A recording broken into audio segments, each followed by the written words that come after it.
జై జగన్. వీడు పిల్లల బచ్చ 2024లో టీడీపీ గెలిచిన వెంటనే కొడాల నాని గారి ఇంటి మీద కోడిగుడ్లు టమాటాలతో దాడి చేసి తర్వాత ఎటు వెళ్ళిపోయాడో తెలీదు. ఇప్పుడు వీడు ఏదో మాట్లాడుతున్నారు, ఒకసారి వీడియో చూడండి. అలాగే ఆంధ్రప్రదేశ్ రాష్ట్రంలో కొంతమంది గతంలో సింగిల్ సింహ డైలాగులు చెప్పారు. అయితే సింహం అనేది వేటకు వస్తే అది ఖచ్చితంగా పోరాడి విజయగర్వంతో వెనక్కి వెళ్తుంది. మీలాగా 11 స్థానాలకు పరిమితమైనవన్నీ కూడా సింహాలు కాదు, గ్రామ సింహాలని ఎప్పటికైనా ఆంధ్రప్రదేశ్ లో ఉన్న కొంతమంది మూర్ఖులు అర్థం చేసుకోవాలి. చూశారుగా వీడు ఏం మాట్లాడుతున్నాడు. సింహం సింగిల్ గా వస్తే అంట సాలిడ్ గా వేటాడి వెళ్ళిపోతుందంట.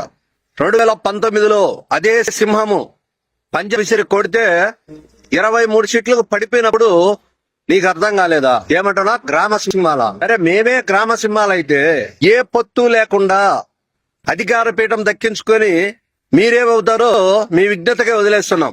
ముఖ్యంగా నీ గురించి చెప్తున్నా. నీకు ఏదో కొంచెం అవకాశం వచ్చిందని చెప్పేసి నీ స్థాయి మర్చిపోయి, నీ వయసు మర్చిపోయి నువ్వు ఎవరినంటే వాళ్ళను, మంత్రులను, జగన్మోహన్ రెడ్డి గారిని, ఇంకా ఎవరినంటే వాళ్ళను మాట్లాడుతూ విర్రవీగుతున్నావు కదా. కానీ ఈ క్రమంలో నీకు ఒక సామెత గుర్తు చేయాల. పిల్లవాడికి ఏం తెలుసు ఇంటిల్ దెబ్బేటు అని పెద్దలు చెప్తుంటారు. అది ఒకసారి గుర్తు చేసుకో.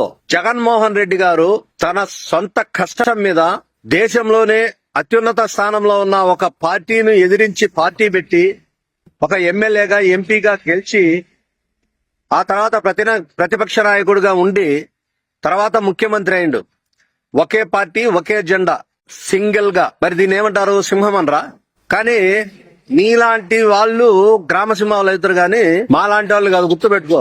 ఎప్పుడు ఒంటరిగా పోటీ చేశావు అది చెప్పు ప్రజలకు. పోటీ చేసి సింగిల్ గా ఎప్పుడు గెలిచావు అది చెప్పు ప్రజలకు. అంతేగాని నీ వయసును బట్టి నువ్వు ఆలోచించుకో. భవిష్యత్తు గురించి పనికొచ్చే పనులు చేసుకొని బతుకు. భవిష్యత్తు గురించి ఆలోచించుకొని ఏదన్నా బాగా చదువుకొని జాబ్ చూసుకొని మంచిగా సెటిల్ అయ్యి బతుకు. అంతేగాని రాజకీయాల్లోకి వచ్చి అవతలను గ్రామ సింహాలు, ఆ సింహాలు, ఈ సింహాలు అంటే 2029 గుర్తుపెట్టుకో. అదే సింహం ముందుకొచ్చి మళ్ళీ మీరు అంటున్నారు కదా సింహాలం మేము, వాళ్ళు గ్రామ సింహాలని.